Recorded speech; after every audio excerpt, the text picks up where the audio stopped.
Good morning. Welcome to Monday Morning Coffee and Chat with Hallee Bridgeman. I'm so happy you could join me. I obviously don't have a cup of coffee with me. I'm walking my dogs.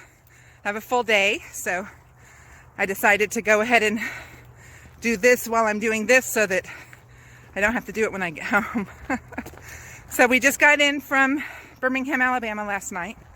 What a great weekend we had. I was at the Southern Christian Book Expo, which was put on by the people who do the Southern Christian Writers Conference. And it was such a great event. Like 75 authors or more, I'm not sure. And it was all day Saturday. And then Saturday afternoon, I had a meeting with a coffee supplier who has a mission in Honduras. And so it's all mission-based, mission-focused,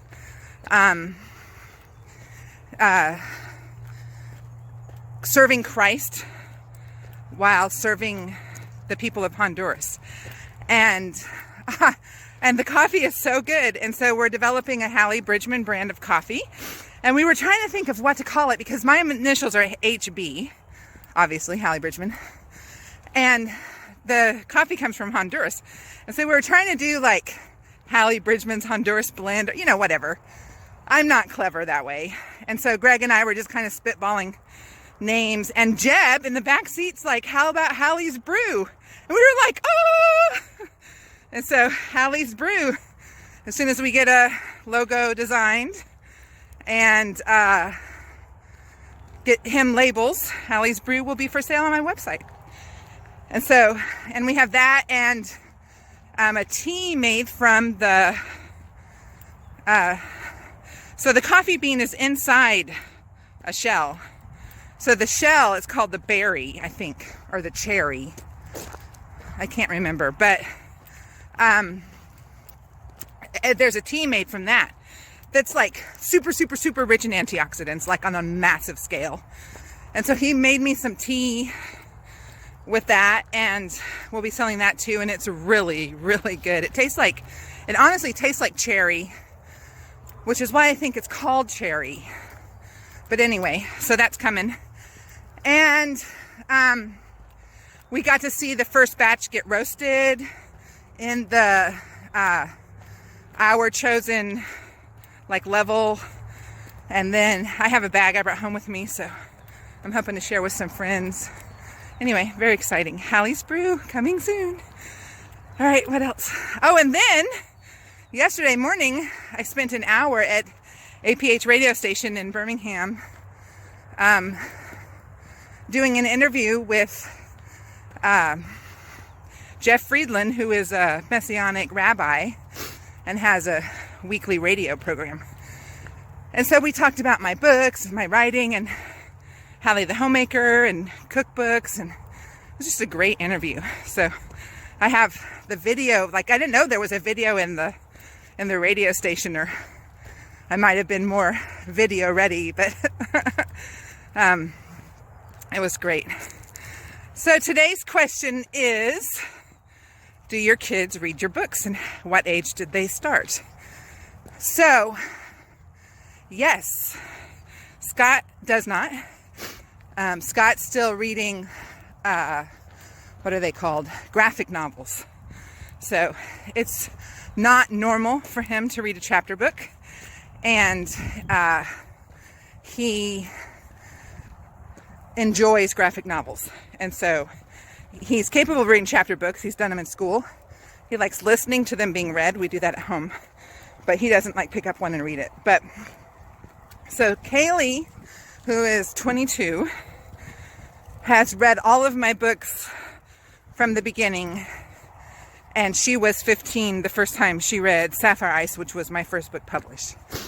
And she's actually the reason I wrote Greater Than Rubies, because she was really upset that I had this rags to riches story with a billionaire, but I didn't